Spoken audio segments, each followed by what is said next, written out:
Okay. Good afternoon, everyone, and welcome to today's webinar. This is hosted by Alphaship Academy.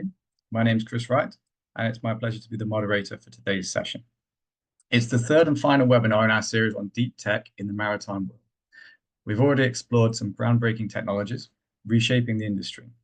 And today we're going to conclude with maybe the most talked about and exciting innovations, artificial intelligence.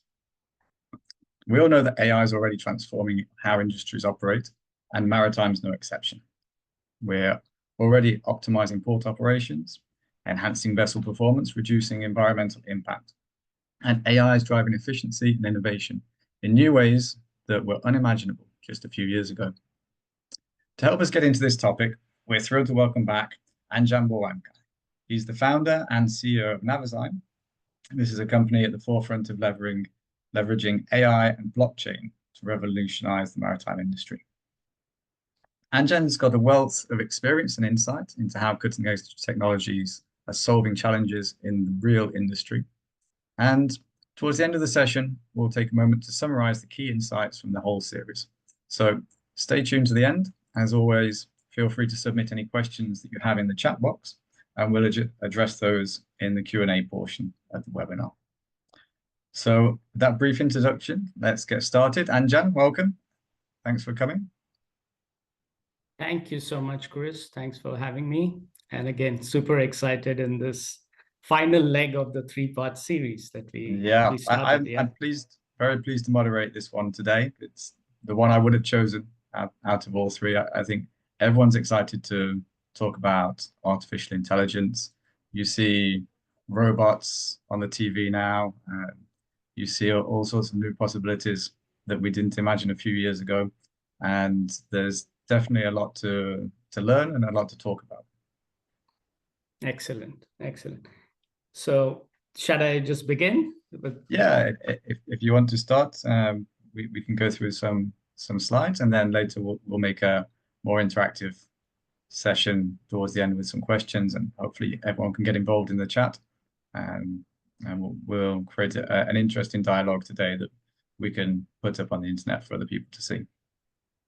Super. So thanks, Chris.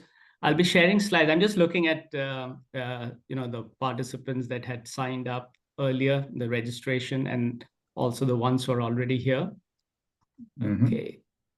Sorry, there's an AI pop-up that came on my computer asking me which language would I like to have the notifications. Yes. So anyway, so I see some friends here. So hello to all of them. And again, feel free to, I think, post your questions, comments, and Chris, as he said, later on we'll be basically having a conversation with me, and we'll pick up many of those questions, right? Super. So I'll begin with the format that I have in mind is similar to the last two webinars that we did on this series. So I'll be speaking for maybe about 20 minutes or so, showing some slides, showing some examples. On this occasion, it'll be more on AI. And then towards the end, I'll take a few minutes also to summarize the three sessions, okay?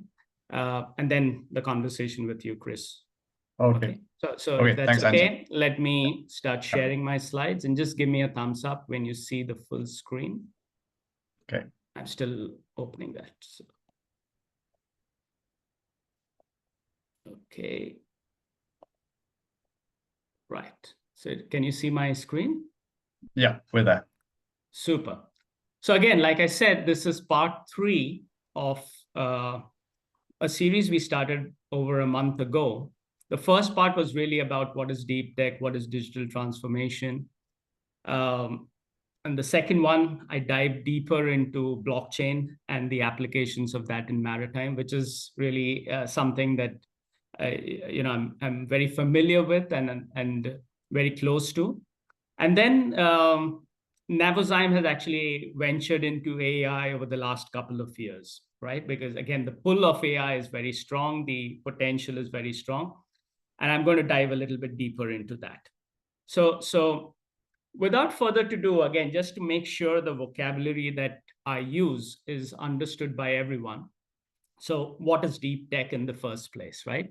So deep tech is really a lot of, it's an umbrella of lots of technologies really here. Things like, biotech, DLT or distributed ledger technologies, which we also know as blockchain commonly, quantum computing, advanced materials, and of course, AI, right? And the list is still not complete.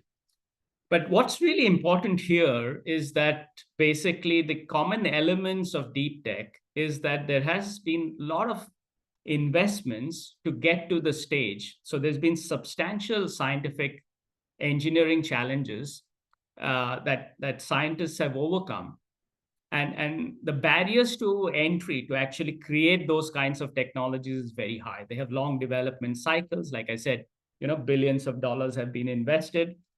And the good news here is we don't have to necessarily go to the R&D and build those anymore, but it's more about how we can use that technology, how we can apply that. And really, for me, one of the most exciting parts of these technologies appearing on the planet today is their profound impact that we can have. And when I say impact, again, I'm hesitant to say it's all positive, right? Because at the end, the human mind is what determines whether it will be positive impact or not. But what I can say with high confidence is that it will have a profound impact on society, the economy, and the environment. And I believe that technology is a force for good. It's an enabler at the end of the day.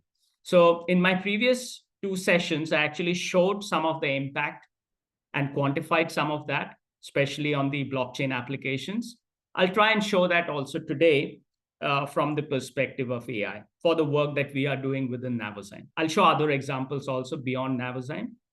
And of course, those in the audience, please feel free to also bring in your examples that you have, right? I don't claim to be an expert on any of these topics, but I'm going to actually use the direct experience that I've had through this company, Navozyme, that I founded.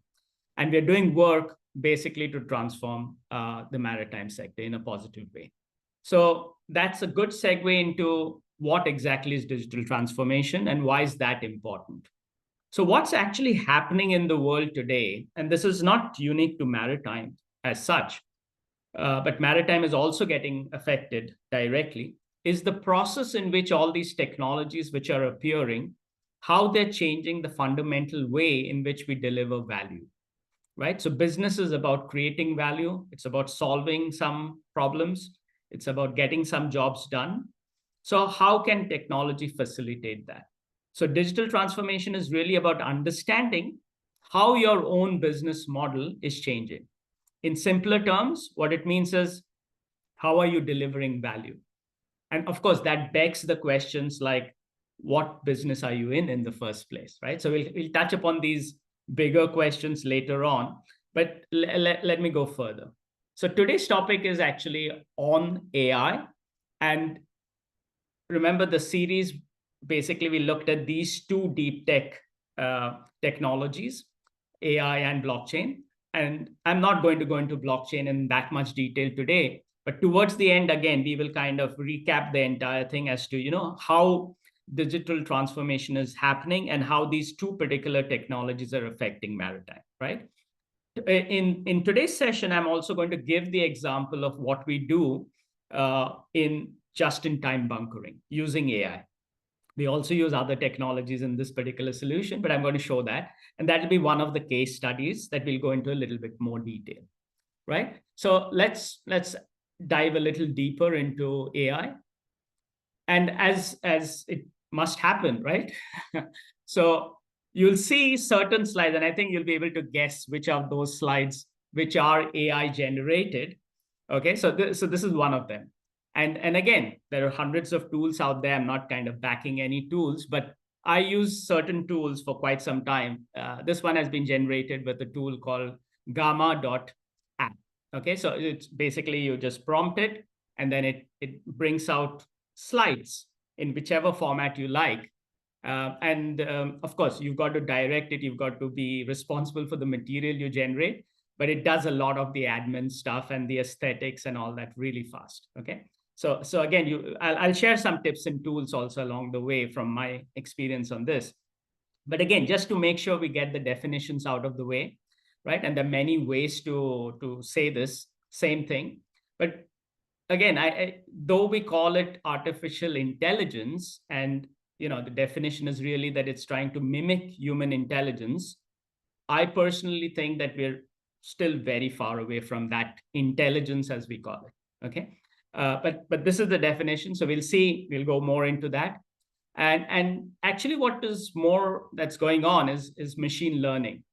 And in simple terms, what that means is that you feed this model, the computer, lots of data, and it's able to recognize patterns far quicker, far faster than humans can do, right?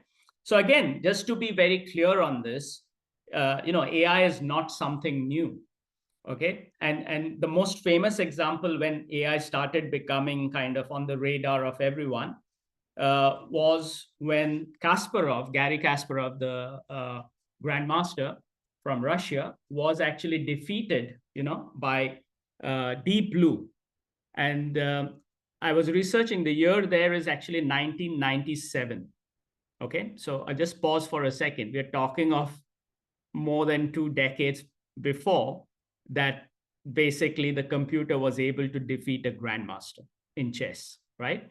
And basically what's happened is it's evolved a lot. By the way, if you go a few years before, in 1995, 1996, they were building this computer model, this AI model for this chess application, but they could not beat the grandmaster.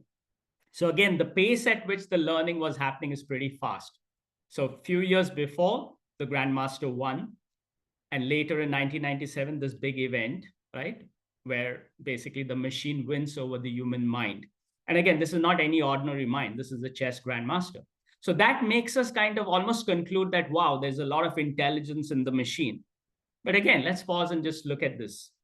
It's not exactly that. What's going on is the computer is able to recognize all the different patterns, all the different permutations and combinations as per the rules of chess, and spit out the result, the most efficient result, faster than the human being.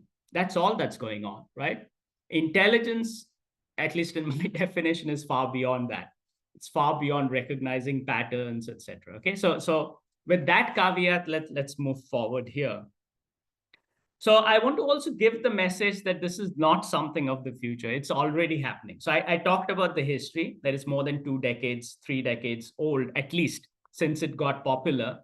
But it's also not something futuristic. It's already happening.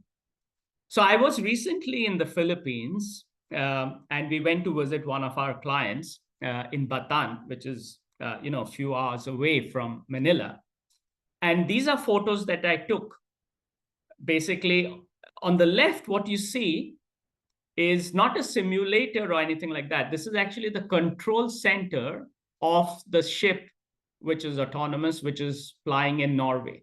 Of course, there are some control centers also in Norway, but basically they are training seafarers so that for future roles where there will be more autonomous ships, the seafarers will be ready. Okay, and this is happening in the Philippines, by the way. So the ship here, of course, you can say has a lot of limitations. It's a coastal vessel. It's got a limited size, etc. But this is happening as we talk, okay? And the training is going on so that the people, the navigators, are able to go to an office which has this setup and basically control vessels that are in different places in the world, right? This is how the future is also playing out. So here is one example, right, of what's actually happening. Let me show you something else also, again, from the Philippines in the same time. So there's a lot of news going on in the Philippines about this 32-kilometer bridge that is going to connect Bataan and Cavite, which are basically 2 islands and very important places, right? So the moment bridges connect 2 important places, lots of other economic activity happens. But how does this relate to AI? So now the interesting thing is this bridge is yet to be built. But again, in that training center, they have a model of the bridge as per the specifications, as per the weather conditions of exactly how it will be. And they're, again, training people on simulators already and also predicting what kind of hazards may be there once this bridge is built. Now, again, all this is using, of course, lots of other technologies besides AI, but AI is a very important component here. Okay, so I'm just trying to bring this argument, like I showed also in the blockchain example, that it's not something of the future. It's already here, and there are many applications of this already, right? So let's go further. Let's go deeper onto these things. So now let me jump into some broad examples first. And then like I said, we'll go into a case study of what we are doing in Navozyme. And then again, we'll pan out again from that. So some of these are kind of obvious examples, but it's nice to frame it in this way, right? So again, some of these slides, the graphics, etc., are all AI generated itself. So the image we have is, okay, everything is unmanned, and then the drones flying all over the place, and basically we've become irrelevant. Yeah, I'm a ship's navigating officer, and I still consider myself, very active and very close to seafarers. And often the question that comes is, oh, are our jobs going to be redundant, right? Are we going to not be valuable anymore? And I'm going to argue it's actually going to be just the reverse. We are going to be more and more relevant as AI comes in, but perhaps not in the way that we thought our value was created, right? And I'll build upon this. But again, I'm going back to what is AI today still. It's basically pattern recognition. It does have a lot of speed and capacity, and it can take decisions. But again, I put it under parenthesis. It's not taking decisions. It's basically following whatever the human being has said, that it needs to do. But it can do things that the human mind can't sometimes foresee, which is why it starts doing strange things. So AI does not have emotions, does not have creativity, does not have basically foresight of the impact that it can have. So, and it doesn't have the domain knowledge, the industry experience. So why are you building those use cases in the first place? This is where human beings are needed. So I would argue that the more experience you have on a particular industry, on a particular pain point, the more relevant you become.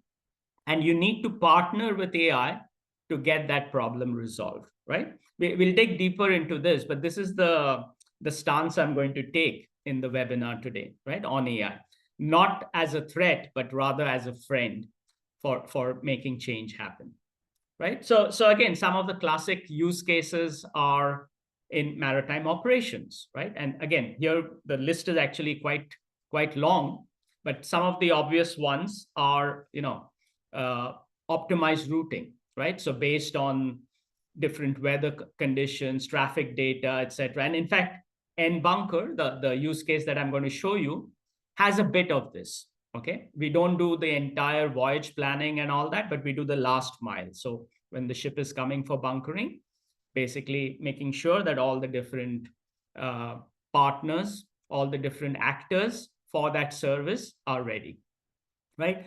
Automating certain operation. I think this is already there. We see, basically automated gantries picking up containers, moving around, placing it in the right place in the port area. All that has already been there now, in fact, for decades. But that is also using the same thing. It's using computer vision. It's recognizing patterns that this is a container, this is a free spot, etc. Right? So again, AI has already been there for some time.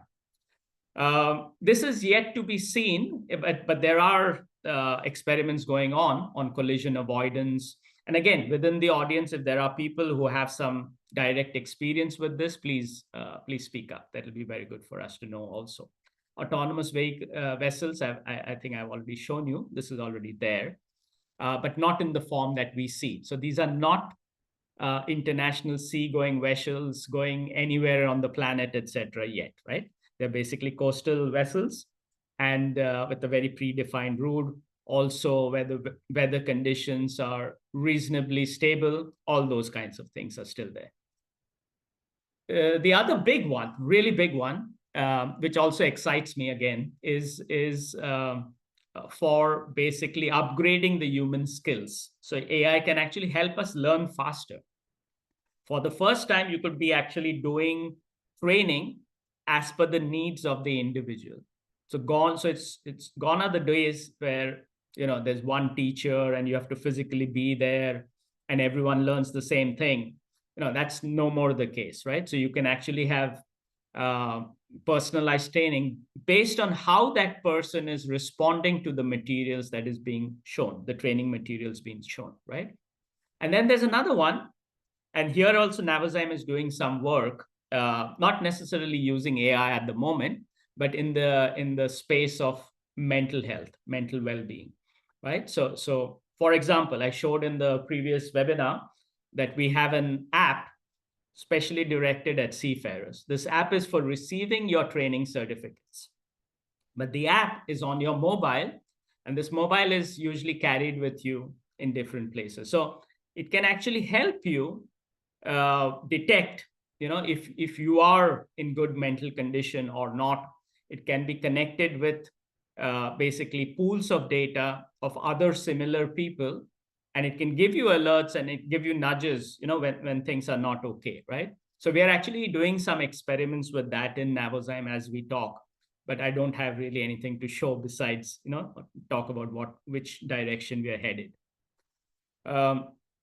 Again, here, this has been there for a while, and this is actually one of the low-hanging fruits, which gives a lot of value.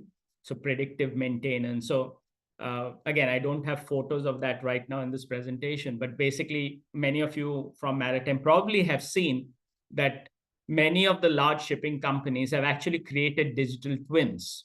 And what does that mean? That means they have replicated that ship onto the digital world with actual parameters of the ship, right, available in the digital world. And now you can start collecting that data and then starting to do things like optimizing, predictive maintenance, etc. Right? So the first step here in AI is actually the data. Let's not forget that. This is really, really important. And sometimes the block to putting this power is the quality of the data, or whether it's even available in digital form, right? So again, we saw in the last webinar that one of the things that maybe blockchain can help with is to assure you the quality of the information, that it's coming from the source, it's not being tampered with, etc., etc. So the quality of the information is really important for the AI to work properly, right? So I hope you're also seeing in this webinar that you don't have one technology that works in isolation. You actually need to work with a number of different technologies, and always keeping the red thread as what is the problem you're trying to solve, what's the job to be done, right? Technology is secondary, the problem is first, which is why, again, the human being is always at the center, which is why I'm very bullish that human beings will still be relevant, okay? So again, here, I don't need to go further into this. I think this is the obvious use case, right? Tracking, optimizing supply chain, logistics, etc. This is already happening for quite some time. And here is probably one of the most exciting ones. I had given a talk in Singapore just on this topic, on how deep tech can be used for sustainability, right? And again, there are many, many examples here, but some of them are really on things like fuel optimization, right? So it's hardware. Again, how much fuel should be supplied to the engine at the right time. And this can have massive savings, right, on the carbon footprint. But there are some others also. I know of companies, and some of them are our friends. So they are using satellite data to take images, basically, of the water to detect things like spills or contamination, or even like the way the currents are flowing, to be able to give information to the authorities to basically protect our oceans, right? So there are, again, really very exciting things that are going on. But again, you can see it's not just one technology. AI, what it does is basically pattern recognition really fast. And then based on what rules you have told it, it is able to even take those decisions, again, within parentheses, as I said before, right? I'm going to now jump into the use case of Nbunker. And this is work that basically is going on since the last 2.5 years. And again, I'm not the data scientist who's building the algorithm. We actually have some really strong people in the team who can explain the nitty-gritties of the different algorithms, etc. The purpose today is not to go into those things, but to actually showcase how a real-life application of AI in maritime can actually have a lot of positive impact, right? So the use case here is bunkering, right? And bunkering is, again, providing fuel to ships, right? So you see in the center picture there's the large vessel in red, and that small blue vessel there, basically, which is the bunker barge supplying fuel. You can't really see that very well, but there's a small pipe, right, which is basically pumping the fuel from the blue ship into the red ship. And often this bunkering operation in certain places in the world is done outside the port limits. It's done, for example, we are working in the port of Algeciras, in the Straits of Gibraltar, very important trade route. And most of the bunkering there happens outside at anchorage, right? Even in the ports of Las Palmas, even in Gibraltar, basically this is what goes on. And what we have seen is there are lots of ships which come, but they're waiting. They're waiting for this particular operation to refuel before they can continue on their voyage. And this waiting time has a lot of carbon footprint, right? So the question comes, why just-in-time bunkering? And just-in-time bunkering basically means that, imagine the ship comes, does its job of refueling and goes. So zero waiting time. That's the ideal scenario in just-in-time bunkering. But we all have experienced, I've been on ships, of course, decades ago, but often days actually in the past, where you're waiting for a particular operation to take place, right? So why does that happen? When you dig deeper, you actually notice that to have this operation done safely and properly, the number of actors involved, right? You have the port authorities, the supplier, the ship's agent, surveyors, the owner, operator, laboratory sometimes, etc., right? And again, we are talking of an operation that's very common. It's estimated about 400,000 operations are done annually. The value of these operations is really, really high. It's one of the critical economic drivers, actually, of maritime as well. The more efficient you are with the use of your fuel, the better you are, right? But what we have estimated is almost 2.5 million metric tons of greenhouse gases are emitted just due to weight of the bunkering operations. Again, let's pause and just soak that number in. So imagine if you could actually eliminate that with zero wait time, right? The just-in-time bunkering. So that's possible. This is basically what we're trying to show.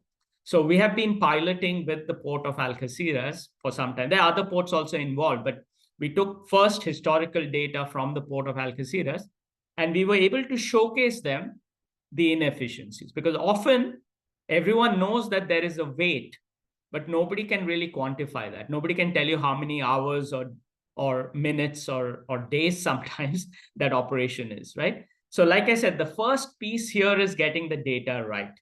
And if the data is not right, you need to clean that up or collect it in the proper way. So that's a big effort.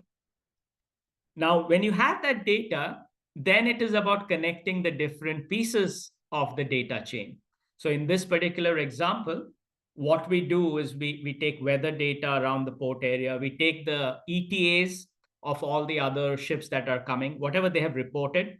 But we also look at GIS and AIS data from the satellites, basically to predict what will be their time of arrival, right?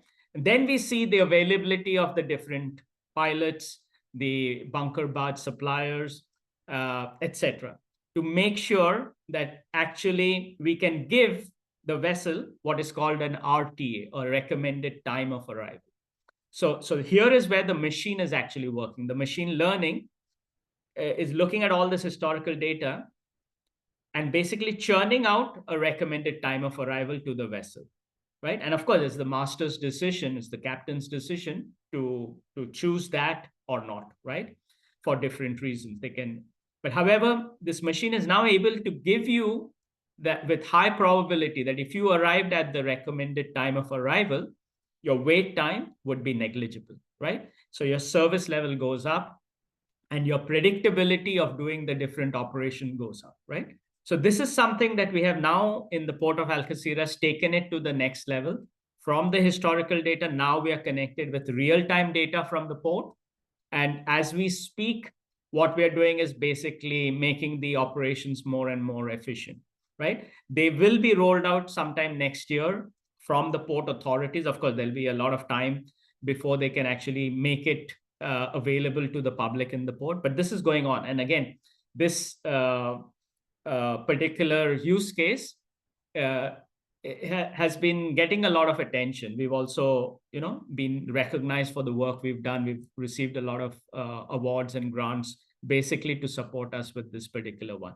And the idea is not with Algeciras only, of course, is to take this model and then to go, wherever we can apply this to all the other ports in the world who would have a similar kind of problem, right? Now, as I said, what excites me about technology, especially deep tech, is its profound ability to have a positive impact. So again, we like to measure that impact because without that, it's all lip service. So here is again the numbers behind this. To understand it is very easy because if you reduce the wait time, you basically reduce wasted fuel burn, right? If you reduce the wasted fuel burn, obviously there's less greenhouse gases, especially in the port area, etc. So when you measure that, these are estimates that we've done.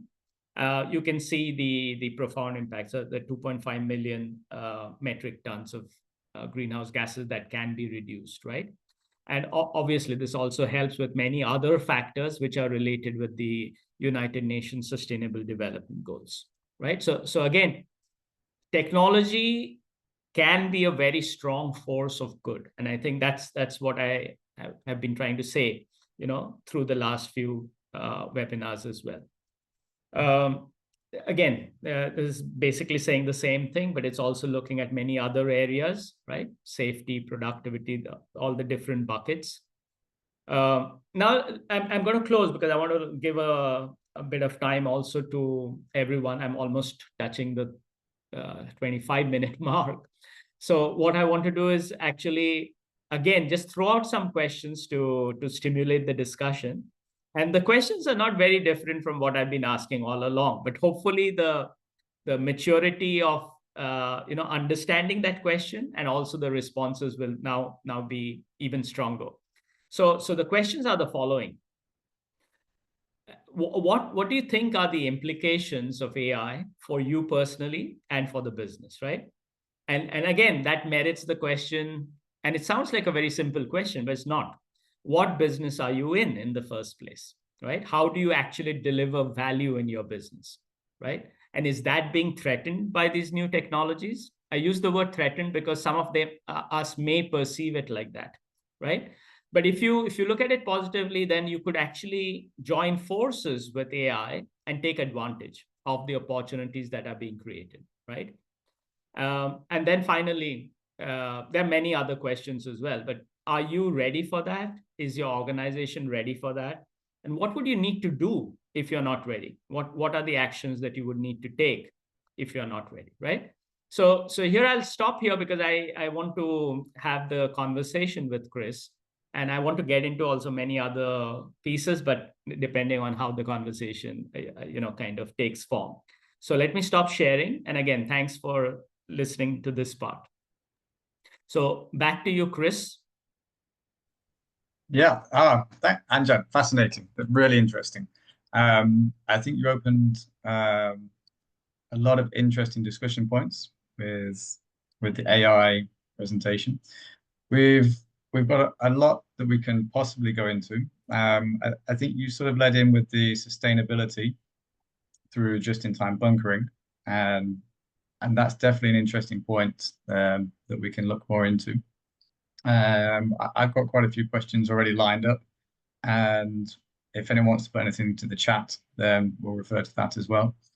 As a lead in from your questions there, I think, yeah, it's interesting to think what can we do in our particular business.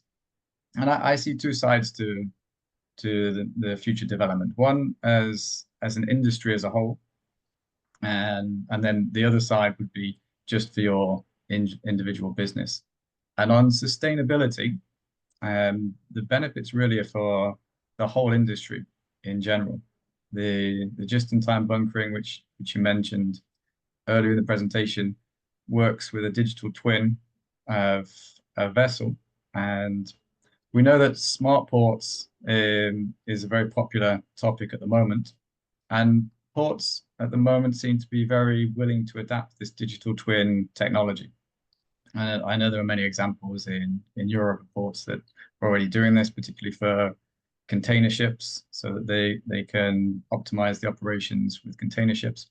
But one of the things that I've not seen is how interconnected can these systems be, and to the extent that I think a logical progression would be that a ship owner creating digital twins of the ship would connect to the digital twin of the port to then not just work through just-in-time bunkering, but to work through just-in-time port operations.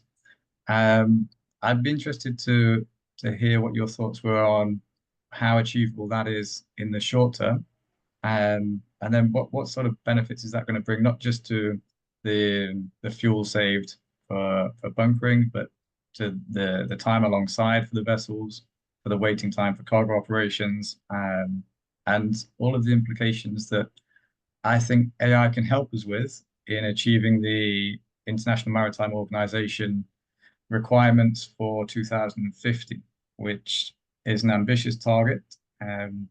The idea there is to reduce emissions by 50% compared to the 2008 levels. And I'm sure AI is going to play a large role in helping us to bring those things down. So yeah, just one thing to start with, if we could go back to the digital twin idea, and just get your thoughts on how that will develop and help the industry.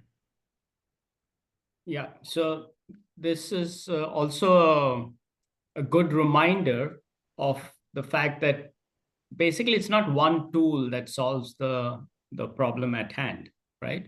So if we say that we want the port to be more competitive, right? What does that actually mean? There are many ways to define it, but one simple way, and this is the approach we take, is the quicker turnaround of vessels, right? So the ship basically is coming to the port, not because it wants to come to the port, because it has to do the following. And it's a short list of things: load, discharge cargo, refuel, change crew, maybe some repairs, some food. Basically, that's about it, right? It's a short list. Now, if you can find ways to do those things without coming to a port, probably, and it's more efficient, etc., the port will become irrelevant. It's like this. You need a passport to travel, right? But actually the need is to travel without being stuck. And that passport, we imagine it as a book with stamps, right? But is that really the purpose? Do you go to the passport office because you want a passport? No, you go because you want to travel, right? And sometimes we forget that, so this is where the reminder of what's the job to be done is very important, right? And then you look at what tools are available today, right? And this is where the mindset has to change, because legacy thinking will basically bring some people and say, oh, we need to produce better looking books, right? But somebody else may say, okay, we want the need to travel, and you want to identify that person in the most appropriate and convenient way. What's the best way today? Maybe biometrics. I'm not getting into the discussion of privacy and all that right now, but you come to Singapore now, you don't need a passport to cross the border at all. At the airport in Changi Airport, and I'm saying this from direct experience. And I was like, wow, finally, somebody got that right. You see that? So again, we've got to be very careful with just assuming that it's business as usual. It's really now coming to the thing. So now what are the technology suite that is available for us to get the job done in the most efficient way, right? So you want to send a document, an important document, physical document, okay, to the ship. In the past, and that let's say that ship is also bunkering at anchorage. Okay, what would you have to do? The only way you could do that is hire a small barge, get a person there who you trust to go and physically deliver. And of course, the ship, which is a big ship, will send this pail down, right, with this bucket, and then you drop it in. I'm saying all this because this is still happening. We are laughing, but this is what, in the age of AI, all this is going on, right? But there are better ways. Somebody starts a service, a drone service, right? And you can actually see the package there, right? And that's another way. But somebody says, why are you even having the physical document in the first place? Can't we just have it appear wherever it needs to appear? You see this? So I'm giving you an example of the job to be done, but the approach can be very, very different, right? So now coming to your question of the digital twin, right? And I think this is already there in some ports, okay, in Europe, etc. Yeah. But the concept of the digital thing is the physical world is replicated into the digital world, right? And what does that mean? That means this physical information gets translated into digital information. And the moment you have digital information, it's very powerful because it's converted from atoms in the physical world to bits and bytes, right? And bits and bytes have a unique property. They can be transported almost at zero cost. They can be replicated almost at zero cost. And you can start doing wonderful things with that, right? So this is the concept of digital. But you don't do digital twin for the sake of digital twin. You do digital twin because you want that data now in good quality, in real time, etc. Now, what do you do with that data? This is where AI can come in, right? So now I have high quality data, lots of data actually, and I can't figure out the patterns because the human being is not capable of doing, or we'll take a very long time, or we need geniuses, which are like 3 people on the planet or something, right? Now comes the AI and you plug in this thing and now it starts telling you wonderful stuff. But you still need the human being to know whether that's wonderful or it's not, right? And which human being will be able to do that? Only someone who has experience of what problem they're solving. So again, this is why I say the relevance of the human being will become even more. And AI becomes your enabler, right? And it's not just AI because you had to do all these pieces before you could get AI. So somebody had to put sensors on the ship to be able to somebody had to build that wireless connectivity. Somebody had to build that satellite. Maybe you had to introduce blockchain to ensure that the data doesn't get fudged. You see this? This is how all the different things start converging and start giving you almost more superpower. But the human being is at the center.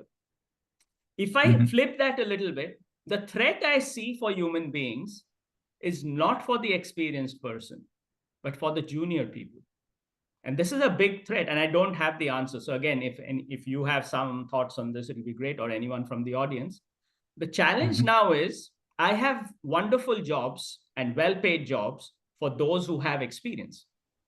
And I don't want someone who is basically a secretary or just kind of an intern floating around there, right? Because it kind of can be seen as, okay, a waste. So the problem now comes over time, how are you going to get experienced people? Right? And now that is the thing which I don't. So if you go down, so we have to invest in the young people somehow, right? We have to actually understand that it's a threat to society if we see young people and their training, etc., as a burden, because AI can do that better. And it's true. Right now, AI can do the research and bring you stuff faster than a junior person who's just out of college, right? So that the threat there for me is that, not that immediately jobs will go and all that thing, right? So anyway, I'll pause here because maybe you've got some other questions. Yeah. The training side is very important. And I think maybe the answer to that is also through artificial intelligence, that maybe we can focus the training on junior employees more around decision making than actually pushing through operations. We've spoken before about the repetitiveness of operations in the shipping industry. And that's one of my great hopes for intelligence, that we can find a way to remove these remedial tasks, draw value from the information that we're provided with, and spend more time dedicated to our business, to helping the clients and to providing the service that we want to provide. On this topic, we mentioned before about autonomous agents. And I think one of the things with AI, it seems we know it's here. We know, we go back to Kasparov when he lost to Deep Blue. It was a massive moment, and it's been growing since then. But I think now we're sort of on a tidal wave of technology where everything's coming together. And in terms of the vessels that you spoke about, years ago it was impossible to send information effectively to a vessel that was navigating international waters. Now all vessels have got high-speed internet. So now we can use these technologies. It seems like we're coming to a time when everything's fitting together. But how accessible is that going to be to individuals? And how easy are we going to be able to create solutions that we can use in our everyday lives? I think it would be interesting to try and find out if there are ways to use artificial intelligence that don't require a team of developers, a software suite with integrated APIs. Could we find ways that an individual can put something onto their computer and improve the operational ability inside their office with little technology or technological understanding behind them? Yeah, great question. I think there'll be two camps of people, okay? And again, I'm saying this from not talking to maritime business leaders across the globe. And I asked them this question. So when I say two camps of leaders, there's one set which is already today using all the available tools, right? All the generative AI tools. So whether it's ChatGPT, Gemini, Copilot, whatever, right? But they're already using that to integrate all their information and get higher productivity. It's still a productivity more than a decision-making tool right now, but they're doing that already. And then there's the second camp, which is still with like, will this threaten my job, et cetera, et cetera. I see these two kinds of, so there's one which is embracing it fully and another one which is kind of resisting it, okay? My stance here is almost like, you know, it's not about resistance or embracing. It's just about accepting that this is something that's already happening in society. So learn, you know, often that fear comes from the unknown. So it's like, understand that, experiment with that, right? There are things that can give you a massive advantage right away today as we talk. Okay, I'll talk about two. Again, they are really trivial and they're not really tools that I'm recommending or anything like that. I just want people to be aware that these things exist and are very common, especially if you go to some other industries. It's almost like, how come you don't do it that way, right? So one is a tool called Replit, R-E-P-L-I-T. Okay, what is that tool? It's for making prototypes and by people who are not coding people. You can, if you code, you can do it even better. But basically, let's say I want to build a website which will scrape information from another website and show and ping me on my phone every day when some change happens. I want to, let's say, track a stock price, right? You say exactly what I just said, type that, give it like 5 minutes, and it builds this rough prototype for you. Now, a decade ago, this thing would cost you maybe 10,000 euros, a team of 3 or 4 developers, where you had to go and explain them like 50 times exactly what you wanted. And then they may give you something rough. If they're very experienced people, of course, it's probably half a day for them, right? Now I'm talking of 5 minutes. And I don't remember the cost, but probably like 10 euros per month or something like that, right? And all I'm saying is experiment. I'm not saying you need to use that, but experiment. Know that these things exist. Again, where's the problem? The problem is for the junior developers. You see this? Because anyone who's a junior developer, their job is gone. But someone senior, of course, it's more valuable and they can do things faster, etc. Right? One example there, right? The other example is, again, what I've actually used partially. And again, I use it not for, in this one, I said I'll use it because I want to show that it's possible. And this is a real example also with my wife. So she works for a foundation in Africa, which does work in Africa. And she's very nervous about public speaking and making presentations and all that, right? So she was spending like a whole weekend, like working on a presentation, with PowerPoint, finding images and all that. I was traveling at that time. Again, on this recent trip, I come back and we're having lunch. And she shows me, some of the work. And I said, okay, what do you exactly want? And she articulated that in words. And I had kept my phone on with that particular app, gamma.ai. Okay. Basically, as she finished, I said, okay, now watch this. I'm going to do some magic. And I showed it. I was just with my phone. I showed it on the phone. And literally with less than 30 seconds, it generated like 7-8 slides. And then I said, I don't know. Do you think it's appropriate or not? And she said, my God, because most of it was very appropriate. Of course, she had to do some tweaks. But again, so if you don't use these tools, you're basically wasting hours, right? But then her resistance was, but you have the paid tool. And I said, yes, but it costs like €8 per month. How much time would you value yourself? Right? And maybe look at it just like as training for yourself more than anything else, right? So of course, this is also what I would like to say, that if you're using these AI tools, go for the latest version. Don't go with the free version only. If you're a business professional in a decision making, it's not an expensive thing, and treat it as a learning phenomenon. If you use the old open free version, you're not going to see the full things that are available today. And it's changing so fast, right? So again, my message is, first thing is just learn more about it, embrace, play around with it, right? Yeah, no, absolutely. And also it's difficult to predict the future of the more junior staff coming out of the current generation, because we're looking at this as, we know it's not completely new technology, but we're looking at this as new opportunities. But when our children have grown up and they've been born with iPads and phones, it's going to be second nature. So they're going to be creating things that we can really struggle to imagine right now. But yeah, very interesting how individuals can use it.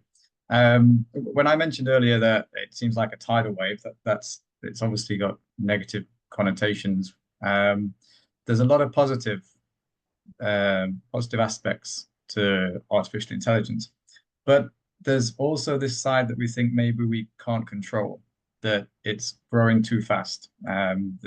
We don't have the government regulatory bodies in place to be able to stop development before it gets to a critical point that it can then run away. Maybe we think it's science fiction, like The Matrix, but it's quite close to becoming possible. And we've seen massive advancements in quantum computing. And we were talking earlier about Google's new chip, Willow.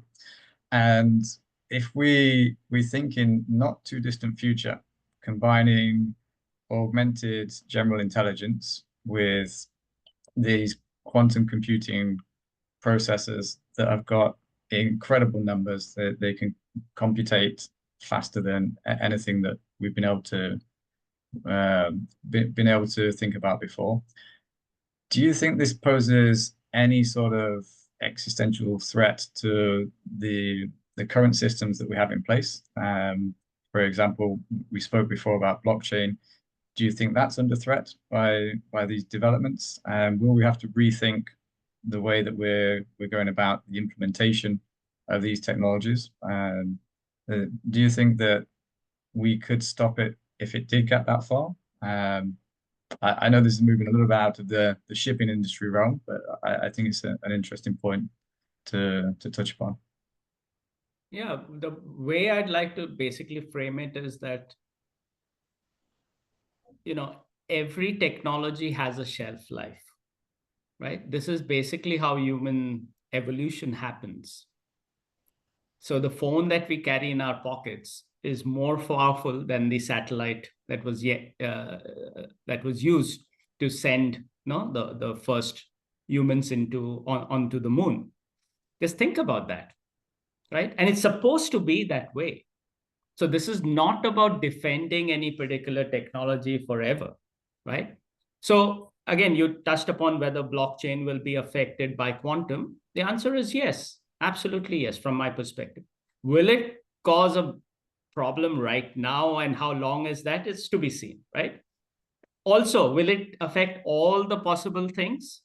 Not necessarily, right? Because blockchain, as I mentioned in the previous one, has a few superpowers, right? One of it is the resilience, the fact that it's a distributed network. That doesn't go away. That still remains there, right? So, but can you crack the code faster than you can do before? Of course, the assumption in blockchain was that the computers will take a very long time to detect that particular cryptographic hash, right? Why? Because it's a unique thing. It's almost as unique as your atom in your body, right? But if you have a machine that scale is such that it can actually detect that really quickly, then that assumption breaks down, right? But again, the human mind is again very smart, because then it starts already recognizing that and building another layer of security on top of that, right?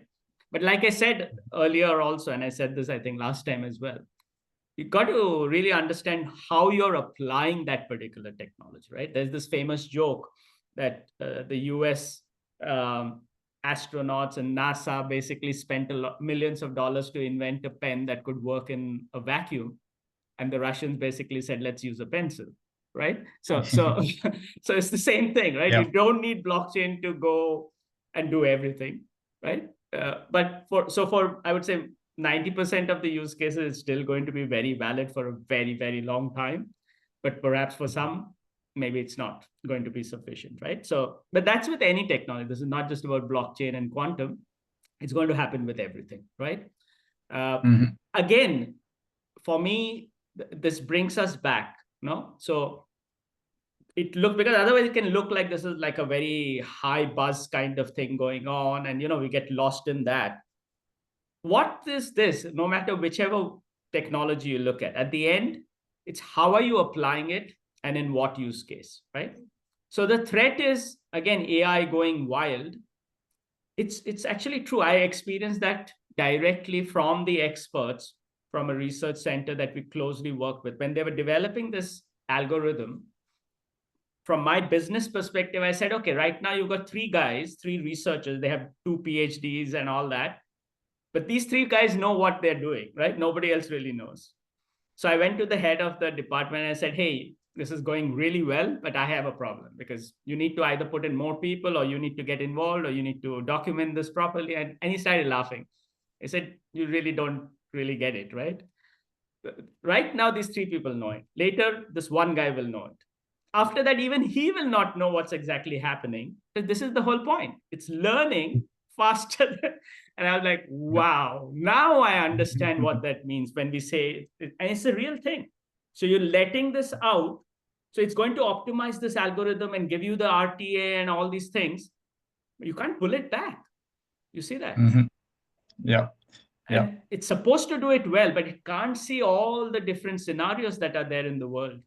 So you want to be very careful. That's why, for very strategic things, for very damaging things, you just want to be really careful before you apply it. But for simple use cases, why not? Of course. Yeah, excellent. Unfortunately, we're coming up to the end of our time. It's gone so fast. There's still lots of other things. I think one good takeaway from the session is for people that are interested to try and get involved, find the tools that are out there, experiment, look into what you can do with AI. There's going to be so many possibilities coming soon, and stay open to those possibilities. Anjan, I don't know if you want to finish with some comments about the 3 sessions we've done so far. Just to again kind of say the same thing. for me, technology is an enabler. It's a force for good. That's decided by the human mind. So we need to, the best tool we have is ourselves, and we need to work on that, right? I think we should never forget the big picture. What is the problem that we are trying to solve? What's the business we are in? How are we delivering value? And use technology really to accelerate those value drivers, right? Not familiar with something, no problem. Play around, look at it as fun, right? This is the Alpha Ship Academy at the end of the day. You know, so the reason I actually signed up for this is because, again, it's to raise awareness. And also we're recording this, so, you know, you can share it with friends, etc. And again, I think the conversation is very open and ongoing. So again, I don't claim to be an expert or anything on all these different topics. But the idea here is we need to be discussing this, and we need to get ourselves educated to really see how the future that we are creating benefits everyone, right? So with that, I'll stop. But again, all these recordings are also available for everyone. And those who haven't had a chance to ask questions or feeling shy or whatever, you can, of course, contact any of us, right? And again, I just want to say thanks to everyone, especially those who I know, like Captain Stephen Thomas, who's connected. He's also on our advisory board, etc. And his comment we've actually addressed on the mental health piece, right? So nothing more. Thank you again, Chris, and thanks also to the Alpha Ship Academy. Yeah, thanks so much, Anjan. It's been really, really insightful. Would be interesting to maybe do it again in a few years and see how fast the technology has changed, if we got everything right, and what else has come along. Thanks to everyone in the chat. You can review this on YouTube. It will be available in a few days. Anjan, again, thanks so much. It's been great and very educational. Thank you. Again, thanks everyone. Chris. Take care. Bye-bye.